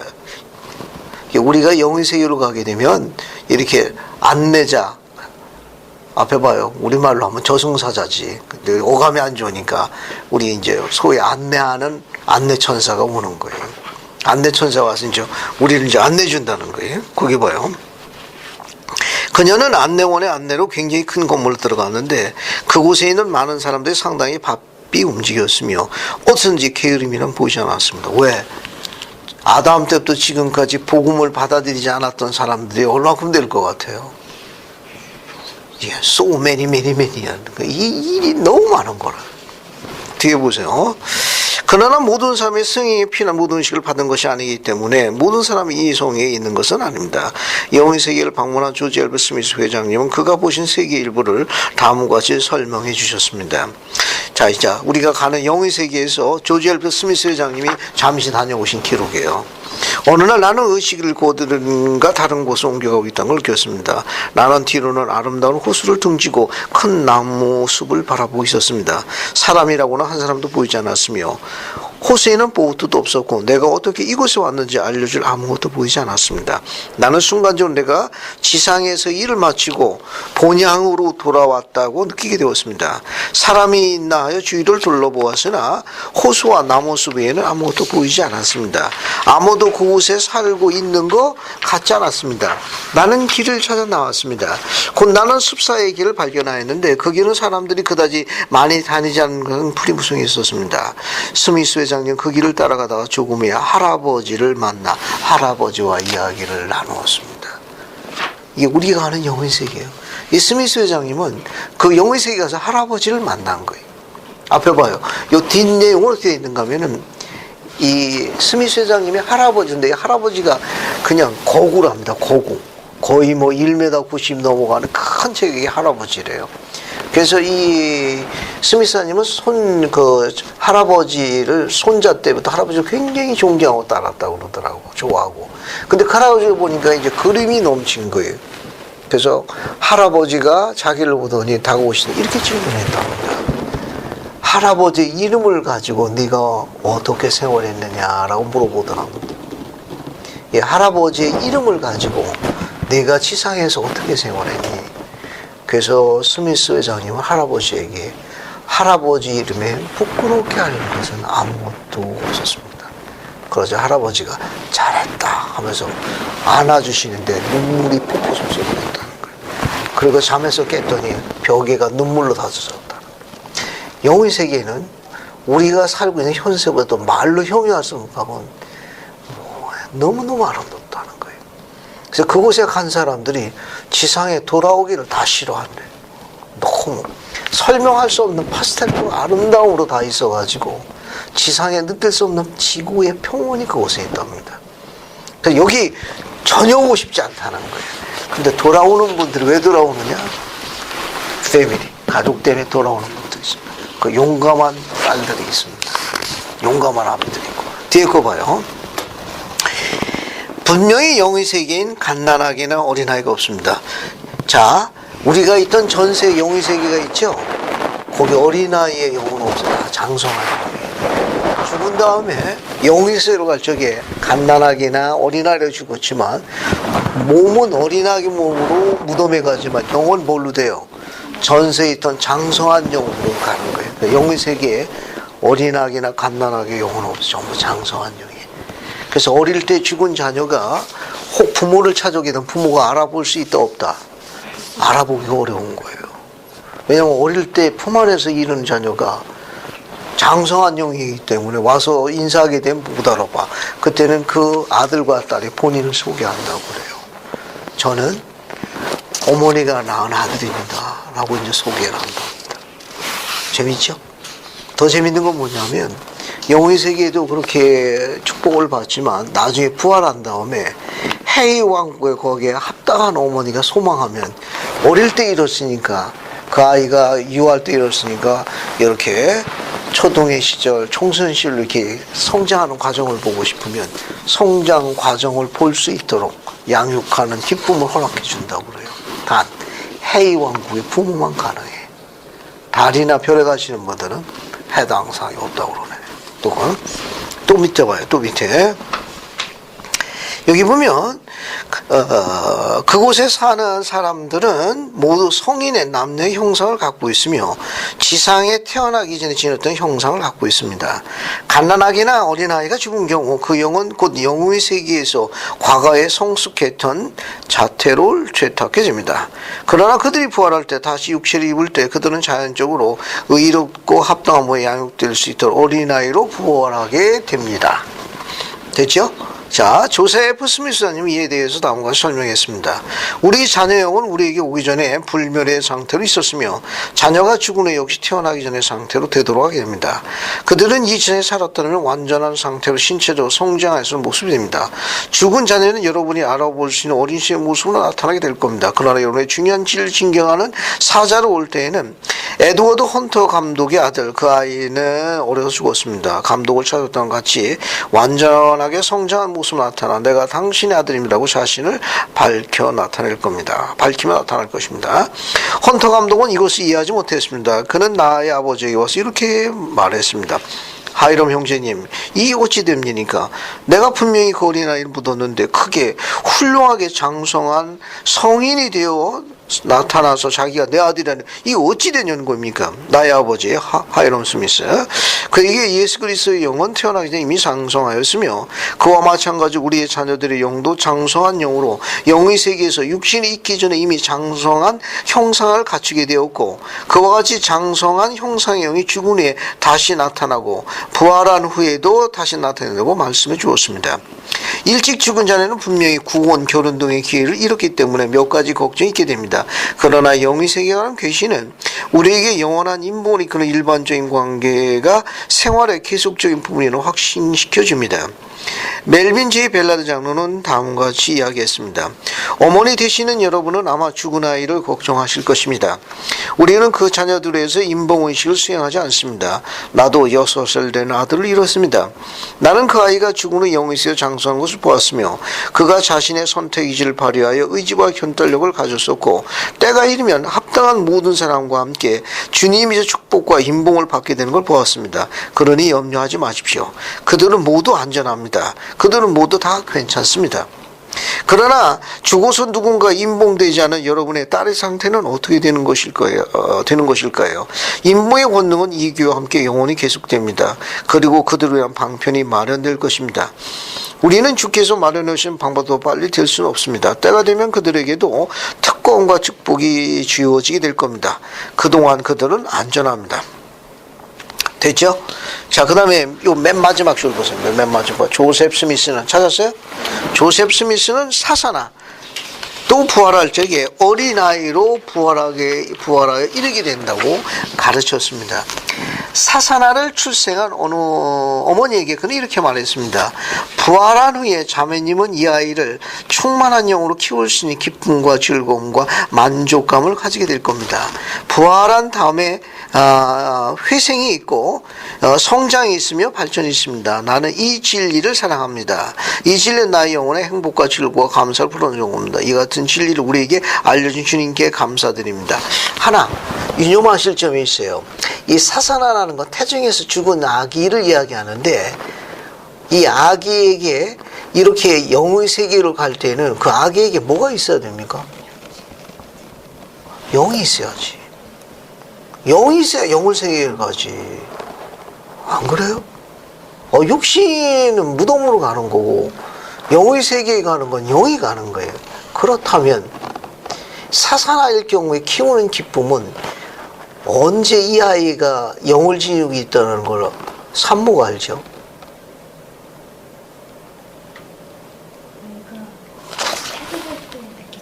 어때? 아이가 움직일 때. 여러분, 마리아하고 엘리사벳하고 엘리사벳이 침례 요한의 어머니예요. 마리아는 예수님을 몇 개월 차이에요? 6개월 차이죠. 누가복음에 기록하나 볼게요. 누가복음. 여러분들 흥미가 있을 거예요. 누가복음 한번 봅시다. 누가복음 어디를 보나 2장 봐요.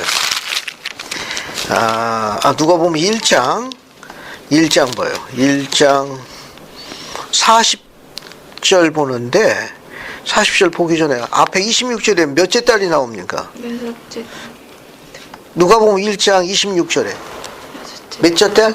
여섯째, 여섯째 딸이 6개월 된 거예요. 6개월 됐죠?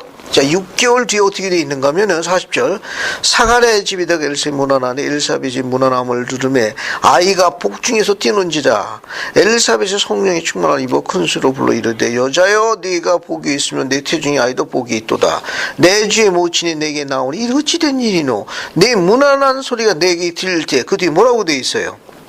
아이가 내 복중에서 기쁨으로 뛰놀았도다. 이게 뭐예요? 태동. 앞에 봐요.